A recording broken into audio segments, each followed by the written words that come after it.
If you've been here before, welcome back. If you're new, welcome too. My name is Tiara, and you're always welcome to come read with me. So today I am back with my review for Black Noise. Let's see if I can get the glare off of it. Let's go this way. Black Noise by Tracia Rose. This book was published in 1994, and the author, Tracia Rose, is a Brown and Yale graduate straight out the Bronx. So I want to list off a few things that she's accomplished, or a few of her accomplishments. So I'm going to have to look down at my notes really quick. Bear with me. She's an American Academic Chancellor's Professor of Africana Studies and the Director of the Center for Study of Race and Ethnicity in America at Brown University. She's best known for her writings and teachings on the intersectionality of pop music, social issues, and sexuality. In this book, the author takes us back to the 1970s after the gentrification of communities and the relocation of blacks and Latinos to the Bronx. Who would have guessed we'll be born from the disregarded and disadvantaged multicultural community? I'm sure DJ Kool Herc wasn't expecting to invent hip-hop the night he threw that block party. Like any oppressed people, I'm sure he was just trying to find that lighthearted freeiness of having a good time. A moment where you don't concentrate on what you lack, and you just concentrate on feeling good and having fun and being in that moment. I personally would consider this book more of an academic breakdown of hip-hop culture. It doesn't really tell a story. It's just fact. Don't mind. I don't mind. But if you're looking for a book that's going to flow and tell you really tell you a story, this isn't the one for you. This is more of a deep dive into hip-hop, the politics behind it, kind of the history of where it started. The author also talks about the impact that it had on her, because at this time when hip-hop was new, she was still a child. I think she said she was about in her teenage years. So she grew up with it. Okay, so what I'm going to do is put the book down. I just take a picture of it. I'll plaster the picture there because my arm is getting tired and I'm low energy today. Now, there are moments where the author seems to take misconceptions and critiques of hip-hop personally. And I feel that this is more because she and hip-hop share the same place of origin. And hip-hop played a major role in her environmental and social upbringing. So I think she feels it a little more when people or outsiders critique it and mislabel the intentions and the meanings of what hip-hop really stands for. And I get it, but there are moments when she seems not to be as subjective as she should be when writing this book. And it wasn't a huge thing. It's just something I noticed every now and again. You could tell that she took some of those critiques personally as if they were kind of talking about her. But she doesn't do it throughout the whole entire book. It's just little moments where you'll notice, like, okay, I see you. You're taking it a little personal. Like, it was a little snippy, but hey, I'm here for it. And let's face it, those critiques are stemming from the mindset of the time. And like anything that people don't understand, it has a tendency to be demonized. It's just the way it is. No, that's one of the things I don't think was necessarily a black and white thing, because it's the same thing that has happened over and over and over again, whether it's rock and roll or jazz. Like, it's new, that generation has a problem with it, and hip-hop fell under the same scrutiny. Now, if you're looking for a book that's going to flow and tell you this beautiful story about hip-hop, this is not the book for you. But if you're looking for a deep dive into the history and the politics of hip-hop, this is definitely a great read. Coming in at 146 pages within 5 sections, Tracia Rose does a beautiful job of not only introducing the reader to the history of hip-hop and hip-hop culture, but she also calls out hip-hop culture for its hypocrisy. It has a tendency to do to its female artists the same thing that the oppressive society that it claims to be critical of does to minorities across the board. So that's those same oppressive actions that our culture takes against minorities. Hip-hop culture does the same to its female artists, which is crazy because the female artists in hip hop have been around as long as hip hop has been around, but they're still disrespected, disregarded, and pretty much discriminated against within that culture that is fighting against all of those oppressive behaviors. So I like that she does not let hip hop culture off for that. Everything from the lyrics to the way that labels handle female artists, like the whole Cardi B, Nicki Minaj thing. Everybody's pitting the two against each other. Now, I'm not saying that they don't have their own personal beefs. They may be legitimate for their feelings. They do.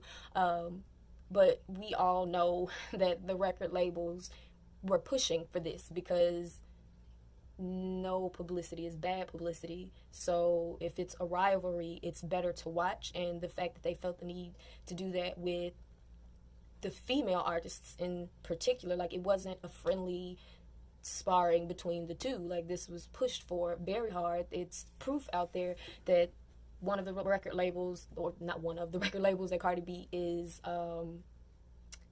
signed to, before they signed her, they were actively looking for female artists that would agree to sign on and would agree to go into it knowing that they would purposefully be a rival to Nicki Minaj just because she was another big female artist on a different label.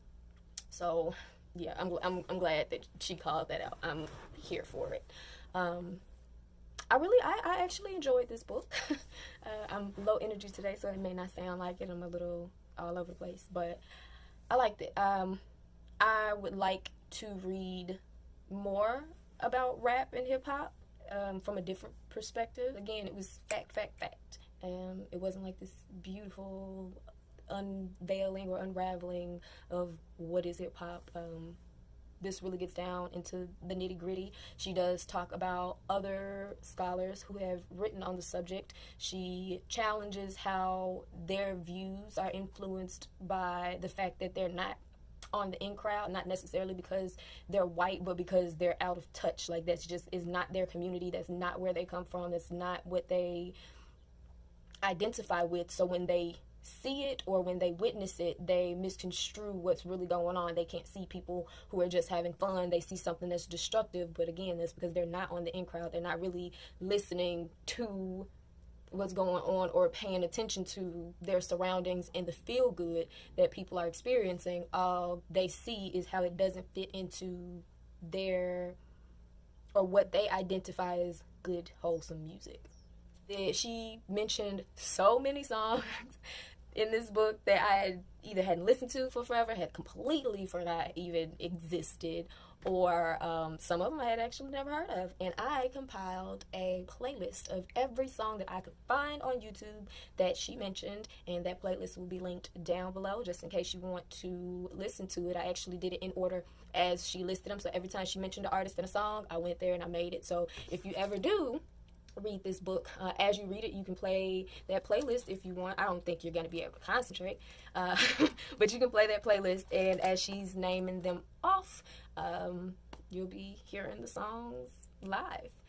Now with that, I do want to leave you with one of the quotes in the book that I ended up highlighting here, or one of the passages that I ended up highlighting.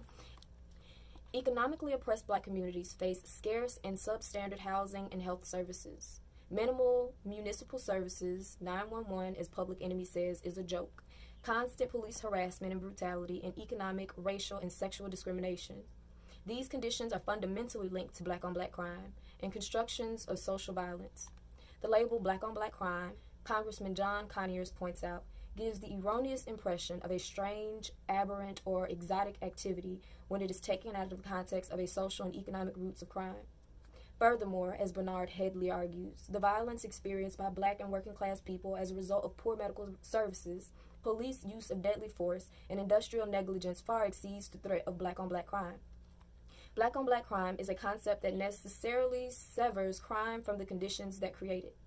Crime is not the result of blackness, which is what the notion of black-on-black crime implies, but rather of a complex of social and economic conditions, a negative situational matrix, brought on by the capitalist mode of production, in which both the black victim and the black victimizer are inextricably locked in a deadly game of survival. So those are my thoughts on Black Noise by Tracia Rose. I definitely want to do some more reading when it comes to the breakdown of hip-hop culture. I would like to dive into that a little more from a different author. Not because this book is not good. I'm not saying that at all. Again, I recommend this book if you're not looking for something that's going to tell you this seamless, beautiful story about hip-hop. I definitely recommend this one. Now, since it was written in 1994, I would like to find a book that is a little more up to date, and I think that that's what it really is for me, because hip hop has come such a long way since 1994. So, yeah, I don't know. What's my question for today? So, my question for today is I want you to think about an old hip-hop song, like nothing new. I'll say nothing from 2000 on, so nothing within the past 19 years. So down below, let me know, what is your favorite hip-hop song between 1970 and 1999? Yeah, let me know that down below. And if you like this video, give me a thumbs up. If you have any comments or questions or concerns, let me know down below. I will have another video out next week, so if you want to be notified about that, hit the bell. And yeah, that's it. Have a good day.